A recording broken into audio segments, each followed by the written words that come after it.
السلام علیکم۔ تصور کریں صبح آپ اٹھتے ہیں، پوری دنیا کی خبریں صرف ایک بات کر رہی ہیں، کئی ممالک نے ڈالر کے بغیر تجارت شروع کر دی، پریشان ہیں، مارکیٹس میں بے-چینی ہے، رہنے معاشیات کی پیشن گوئیاں کر رہے ہیں، تو دنیا کے بڑے طاقتور ممالک کوشش سے ایک نئے کھیل کی تیاری کر رہے ہیں۔ یہ سوال یہ ہے کہ ڈالر کی بادشاہت ختم ہو سکتی ہے؟ ایسا اتحاد چند سال تک صرف ایک معاشی گروپ سمجھا جاتا ہے، دنیا کے سب سے طاقتور مالی نظام کو چیلنج کر رہے ہیں۔ بیرکس کامیاب ہو گیا تو کیا ہوگا؟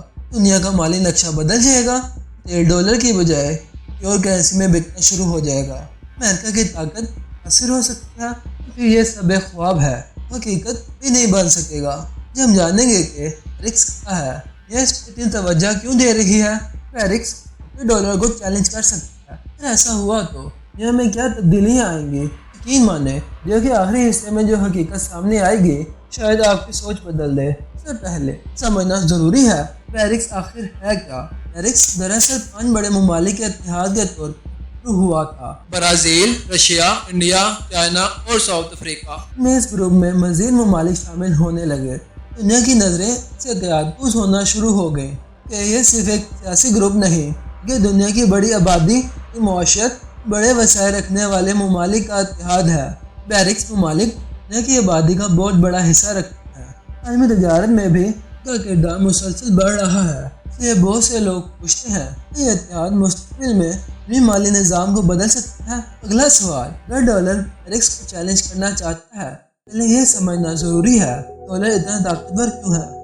دنیا کی زیادہ تر بین الاقوامی تجارت ڈالر میں ہوتی ہے، ان بڑے تجارتی ٹریڈز بینکنگ نظام بہت سے عالمی ذخائر ڈالر سے جڑے ہوئے ہیں۔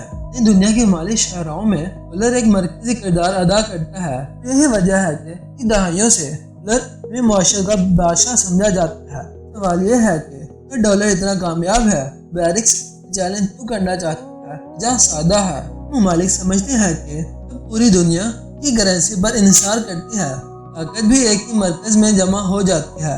کچھ ممالک چاہتے ہیں کہ بھارت میں اپنی مقامی کرنسی کا استعمال بڑھایا جائے تاکہ انحصار کم ہو، مالی فیصلوں میں زیادہ آزادی حاصل ہو۔ یہ وہ مقام ہے جہاں بیرکس کا تصور اہم ہو جاتا ہے۔ تو آتے ہیں اس سوال پر جو سب کے ذہن میں ہے، کہ واقعی ڈالر خطرے میں ہے؟ تو جواب فی الحال نہیں، کیونکہ آج بھی عالمی تجارت کا بڑا حصہ ڈالر میں ہوتا ہے، بڑے مالی ادارے ڈالر سے جڑے ہیں، سرمایہ کار ڈالر پر اعتماد رکھتے ہیں۔ دنیا بدل رہی ہے، یہ تبدیلی اس کو دلچسپ بناتی ہے کہ پہلی بار یہ بڑی معیشتیں مادی راستوں پر سنجیدگی سے غور کر رہی ہیں۔ یہاں آتی ہے اصل طاقت کہ اگر دنیا میں کوئی چیز ڈالر کی طاقت کو مضبوط بناتی رہی ہے وہ ہے ٹریڈ۔ دنیا سے عالمی توانائی کی بڑی تجارت ڈالر میں ہوتی ہے، لیکن اگر مستقبل میں کچھ ممالک میں دوسری کرنسیوں میں تجارت بڑھا دیں، مالی نظام میں نئی تبدیلیاں آ سکتی ہیں۔ یہی وجہ ہے کہ بیرکس انرجی مارکیٹس تعلق بہت اہم سمجھا جاتا ہے۔